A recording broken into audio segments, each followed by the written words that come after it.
জাতীয় নাগরিক পার্টির আহ্বায়ক নাহিদ ইসলাম বলেছেন, এই সরকারও স্বৈরাচারের পথেই হাঁটছে। অগণতান্ত্রিকভাবে তারা ক্ষমতায় থেকে দেশকে নৈরাজ্যের দিকে নিয়ে যাচ্ছে।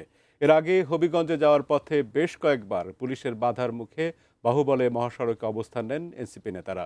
শেষ পর্যন্ত শহরে ঢুকতে না পারলেও কামাইছড়া পুলিশ ক্যাম্পে সদর থানা বরাবর অভিযোগ দায়ের করেন নাহিদ ইসলাম। ডেস্ক রিপোর্টে বিস্তারিত। ঘটনার সূত্রপাত মঙ্গলবার। হবিগঞ্জে জুলাই পদযাত্রা কর্মসূচি শেষে এনসিপি নেতাদের গাড়িবহরে হামলা ও মারধরের ঘটনা ঘটে। এনসিপি এ হামলার জন্য স্থানীয় ছাত্রদলকে দায়ী করলেও তারা তা অস্বীকার করে। এ ঘটনার প্রতিবাদে বুধবার হবিগঞ্জ সহ সারা দেশে বিক্ষোভ সমাবেশের ডাক দেয় এনসিপি। এই কর্মসূচিতে অংশ নিতে দলটির আহ্বায়ক ও সংসদ সদস্য নাহিদ ইসলামের নেতৃত্বে কেন্দ্রীয় নেতারা হবিগঞ্জ শহরে যাচ্ছিলেন। এদিন হবিগঞ্জে ছাত্রদলেরও কর্মসূচি থাকায় ১৪৪ ধারা জারি করা হয়। বিকাল ৫টার দিকে শ্রীমঙ্গলের সাতগাঁও এলাকায় এনসিপির গাড়িবহর আটকে দেয়া হয়। এ সময় পুলিশের সঙ্গে নেতাকর্মীদের ধাক্কাধাক্কির ঘটনা ঘটে।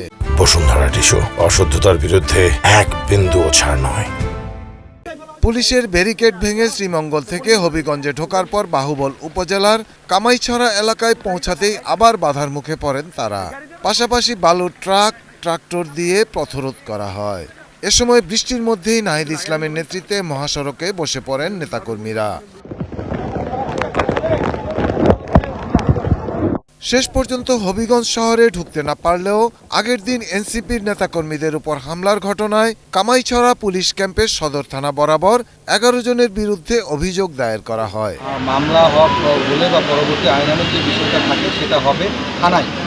এখন আমি গ্রহণ করেছি। আমি এটা থানায় নিয়ে থানায় আমার অফিসার ইনচার্জ আছে, প্লাস আমার উদ্যোগী কর্তৃপক্ষ আছে, তাদের সাথে কথা বলে পরবর্তী যে আইনানুগ পদক্ষেপ আমরা দ্রুতই নেওয়ার ব্যবস্থা। পরে সাংবাদিকদের সঙ্গে আলাপে এনসিপির আহ্বায়ক নাহিদ ইসলাম বলেন, এই সরকার সন্ত্রাস নির্ভর একটি রাষ্ট্র তৈরি করতে চাচ্ছে, যেটা আগে ছিল সেটাকেই তারা অব্যাহত রাখছে। যে স্থানীয় এমপি এবং বিএনপি সন্ত্রাসী বাহিনীরা তারা কিভাবে আতঙ্ক তৈরি করার চেষ্টা করছে। আপনি দেখেন গত ১৬ বছর তাদের এই উলম্ফন কোথায় ছিল।